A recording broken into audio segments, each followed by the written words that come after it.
Oganda moro mogana ng'wen e kar dak ma Kihoto Naivasha, pi nam ma Naivasha osedaro e miechgi e sama namano kata namno ng'ogo pigi.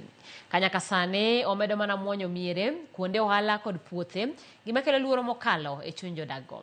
Millicent Adhiambo miyowa ler mathoth.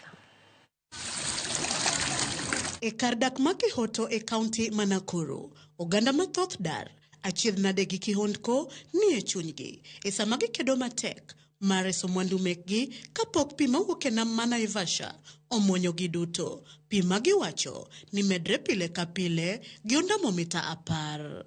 Gikoni thoth jodak makae gin mana joma tiyo tije lwedo gi ohelni matindo kanyaka sani gidong' gi achiedh nade matamre gi nono nikech midhiero mar pino. Giyango ni koro chuno moko kuomgi dar kadhi kuonde ma oting'ore e sama nengo udi minyalo desi mabeyo bende ni malo ka weg ute dwaro omenda mabalang' motelo ne chako dak. Uko hapa na watu, si afadhali utoke tuende safe area. Hata mtu anaendaka kwa watu wao. Ni pesa hatuna za. Gitilo bende ni kata obedo ni pi mamomoreno, daro gi kamano pi maler ma inyalo modhi bende onge alworano. Kabugni oting'o mana pi mochido kaluwore gi dok chien e rang'iny mar ler, gino makelo luoro ni tuoche kaka nyaldiema, malaria kod typhoid nyalo makogi. Wanakatalia kutoka kwa sababu wakiwa kwa maji hawalipi nyumba. Hapa kuna lot of insecurity in terms of zile viboko zinakuja, maugonjwa.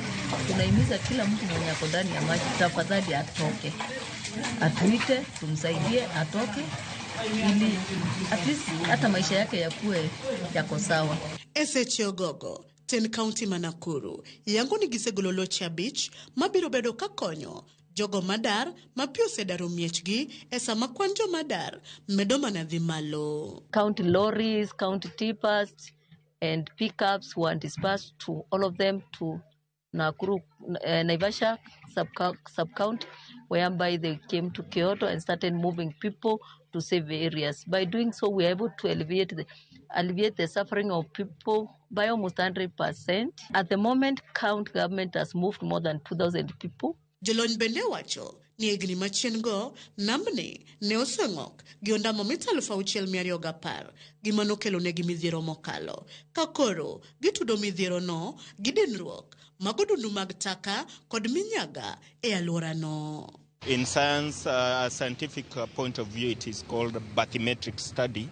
It was done in the year 2016. And it is estimated by that study that our lake is losing its depth by 2 centimeters every year. And from just a general observation, this rate might increase to bigger depth loss in the years to come if we don't do anything to address the challenge of siltation. Gilero bende ni midhiero ni omako nyaka le mag bunge kare pesa ni kwayo mana oko kendo tuomore gi oganda gino machuno mondo apisas mochung' ne rango le mag bunge tima pedha kinde duto.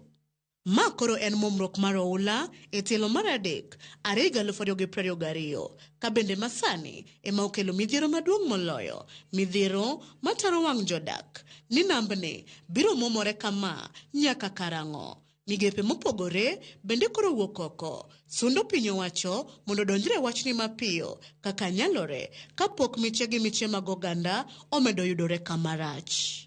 Millicent Adhiambo, Ramogi TV.